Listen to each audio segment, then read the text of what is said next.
Le journal Théophile Dandakou.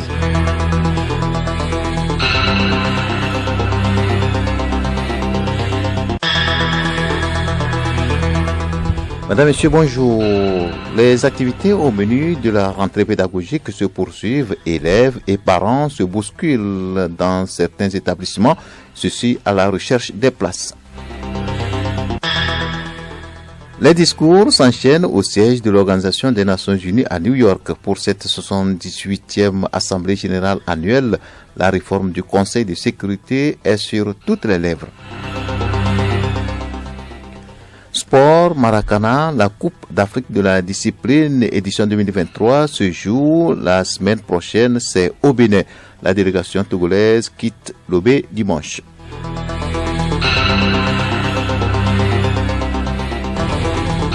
radiolomé.tg. D'abord, audience hier à la présidence de la République. Le chef de l'État, Faure Essouzoulo Gnassingbé, a reçu le professeur Selim Khalbous. Il est le recteur de l'Agence universitaire de la francophonie. Les discussions ont porté sur la valorisation de la recherche scientifique pour améliorer les secteurs vitaux. Khalbous au micro de Emmanuel Amegblami. J'ai eu l'honneur d'être reçu par le président de la République puisqu'il a accepté de parrainer un grand projet qui se passe actuellement à Lomé, qui concerne la valorisation de la recherche scientifique. C'est un projet qui permet d'améliorer tous nos secteurs vitaux, comme l'agriculture, comme la médecine, comme l'éducation. Et le président de la République, il a soutenu ce projet. Et nous voulons aller plus loin, puisque nous lui avons proposé d'organiser avec le ministère de l'Enseignement supérieur du Togo les états généraux de l'enseignement supérieur et de la recherche. Et il a accepté qu'on puisse, à partir de maintenant, travailler. L'année prochaine, on aura une feuille de route pour votre pays, une feuille de route qui mettra le cap sur l'excellence et l'amélioration des systèmes éducatifs et universitaires et de recherche au Togo. Les ambassadeurs de Turquie et d'Allemagne accrédités au Togo ont présenté hier mardi leur lettre de créance au chef de l'État Faure Essouzoulo Gnassingbé. Madame Kiliç Mouteber, diplomate de la République de la Turquie près la République togolaise, a été d'abord reçue en audience par le président de la République Faure Essouzoulo Gnassingbé. Les liens bilatéraux, les relations socio-économiques et culturelles préoccupent Kiliç Mouteber.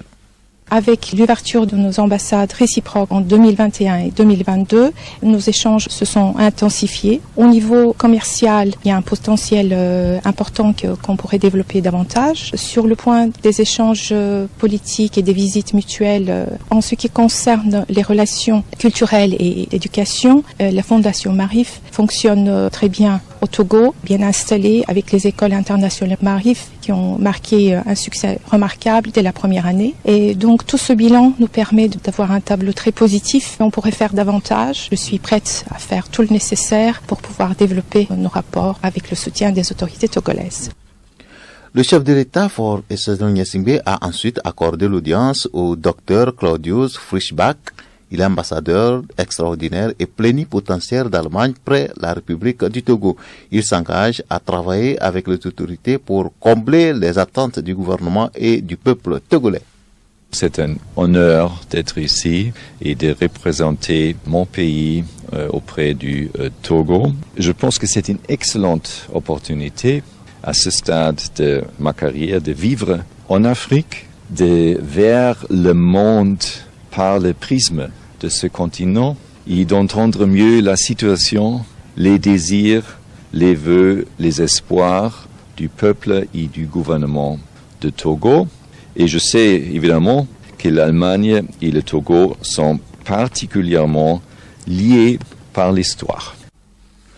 Ces deux sons ont été recueillis par Emmanuel Amegblami. La rentrée pédagogique a commencé depuis lundi dernier. Les enseignants se mettent à jour pour la rentrée académique qui va commencer lundi prochain. L'ambiance dans les établissements pour cette rentrée pédagogique dans ce reportage de Paco Johnson.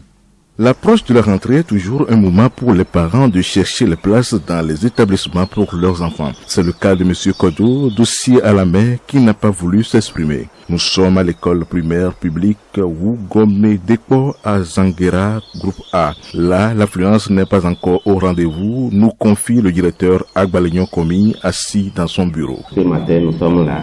Les parents viennent compte-gouttes pour inscrire leurs enfants dans les classes.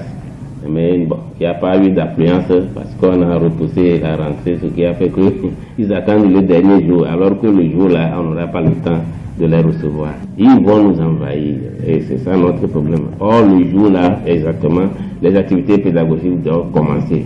On ne peut pas s'occuper d'eux. Nous ne voulons pas qu'il y ait des enfants dans la rue. C'est pourquoi nous sommes là. Donc, on va faire de notre mieux. Depuis lundi, premier jour de cette rentrée pédagogique, différentes tâches ont été accomplies dans les établissements scolaires. Le proviseur du lycée en parle. Nous sommes toujours dans la fièvre de la semaine pédagogique. Lundi, nous étions là. Beaucoup de collègues avaient répondu présent. On s'est entretenu et nous nous sommes donné rendez-vous sur mercredi pour faire le conseil de pré-rentrée. Et nous y sommes. Donc, parallèlement à ça, nous avons, nous les chefs d'établissement, pris part à une formation, toujours dans le cadre de la semaine pédagogique. Et ce matin, je me dois de leur faire la restitution afin que nous puissions bien aborder l'année scolaire 2023-2024. Nous avons commencé à ranger les choses. Les salles de classe sont déjà prêtes. Parents d'élèves, n'attendez pas le dernier moment pour aller inscrire vos enfants. Les inscriptions en ligne, cette fois à l'université, ont débuté lundi dernier. Ils sont nombreux, ces nouveaux bacheliers, à opter pour les études supérieures et dans diverses écoles et facultés. Mais comment valider son inscription à l'université de Lomé sans se faire arnaquer? La question fait objet d'invité et c'est à suivre en fin de cette édition. 78e Assemblée de l'Organisation des Nations Unies, de nombreux participants se demandent à quoi sert l'ONU au juste aujourd'hui dans un monde où les conflits se multiplient et où la sécurité mondiale est de plus en plus menacée. Juliette Cabdet. L'Assemblée générale annuelle rassemble 194 États membres. Parmi les 5 membres permanents du Conseil de sécurité, seul le président américain a fait le déplacement. Depuis 2 jours pourtant, des milliers de diplomates, chefs d'État, ONG, médias s'agglutinent aux portes de la Maison de Verre, rendant la rive droite de Manhattan quasi inaccessible aux habitants. Si engouement il y a, c'est parce que ce grand rendez-vous annuel n'est pas vain. Il est l'occasion pour les États, quelle que soit leur taille ou leur puissance, de faire entendre leur voix, tous à égalité. Un lieu où le monde se parle, mais ne se comprend pas toujours, à en voir les discussions qui sont sur la table depuis des décennies, comme celle de la réforme du Conseil de sécurité, décriée par certains car ne reflétant plus l'esprit du multilatéralisme. Les tensions au sein des Nations Unies sont aussi beaucoup plus visibles aujourd'hui entre la Russie et les pays occidentaux par le biais de la guerre en Ukraine. En Libye, nombreuses sont ces villes sinistrées suite au passage de la tempête Daniel qui a frappé l'est du pays. Leur malheur n'est pas comparable à celui de Derna, mais là aussi, il y a des familles endeuillées, des familles qui attendent toujours les corps de leurs proches pour les enterrer enfin. Sport Maracana 2023, le Bénin se dit prêt à relever le défi. Ce pays accueille du 24 au 30 septembre prochain la 10e édition de la Coupe d'Afrique des Nations de cette discipline après le Cameroun en 2022. On est heureux que tout va bien et que les gens sont heureux que la famille s'est retrouvée. C'est en ce sens que s'est réjoui le comité d'organisation. La délégation togolaise y est attendue dimanche prochain. Les inscriptions en ligne ont débuté lundi dernier à l'université de Lomé. Ils sont nombreux, ces nouveaux bacheliers, à opter pour des études supérieures et dans diverses écoles et facultés. Comment valider son inscription à l'université de Lomé sans se faire arnaquer? Akakpo Kossi Amenyinou Arnaud, il est délégué de la faculté de droit. Il répond aux questions de Charlotte Aha. Akakpo Kossi Arnaud, bonjour. Bonjour. Quelles sont les modalités d'inscription en ligne pour cette rentrée académique 2023-2024 à l'université de Lomé? Alors, en ce qui concerne les inscriptions en ligne, les inscriptions au campus, de nos jours avec l'avènement donc des réseaux sociaux, les inscriptions au campus donc se fait en 2 phases. Donc il y a une première phase qui est consacrée donc sur l'inscription en ligne et maintenant une seconde donc qui est consacrée maintenant sur les dépôts définitifs. Très souvent, les étudiants se plaignent de leur inscription qui n'aboutissent pas pour cause d'arnaque. Que dites-vous à propos? Alors, en ce qui concerne les inscriptions en ligne, c'est-à-dire sur le site de la DAS, force donc est de constater que il y a des arnaqueurs en fait qui arnaquent les bacheliers, c'est-à-dire les nouveaux étudiants. Alors, pour donc éviter tous ces paramètres d'arnaque, il y a donc le collège donc des délégués en collaboration donc avec la DAS maintenant a instauré des salles au niveau du campus pour pouvoir donc faire l'inscription aux bacheliers. Alors, l'arnaque surtout, ça se fait par le biais des inconnus qui, par les expériences passées, ces inconnus-là en question, qui rentrent en contact avec les nouveaux bacheliers et leur demandent d'envoyer leurs données personnelles histoire de leur faire l'inscription. Alors, les étudiants en question, en fait, les bacheliers en question, en fait, qui ne connaissant donc pas ces personnes, envoient leurs données personnelles, c'est leur papier, l'argent et tout. Ce qui fait que des inconnus-là en question, en accès bachelier, en fait, on ne retrouve plus leur dossier, on ne retrouve plus leur argent. Donc c'est le pourquoi même d'ailleurs la DAS même a instauré aussi une séance d'information et d'orientation donc pour les bacheliers. Akakpo Kossi Arnaud, merci. Merci.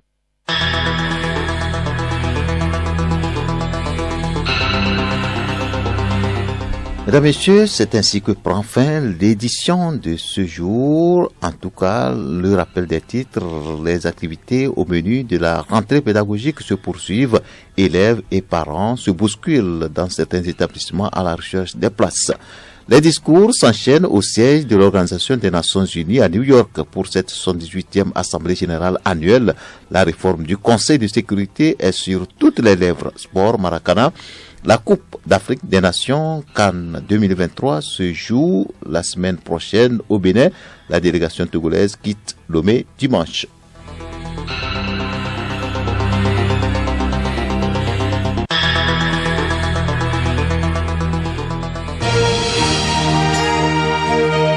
Radio Lomé, boîte postale 434, email radiolomé@radiolomé.tg. radiolomé.tg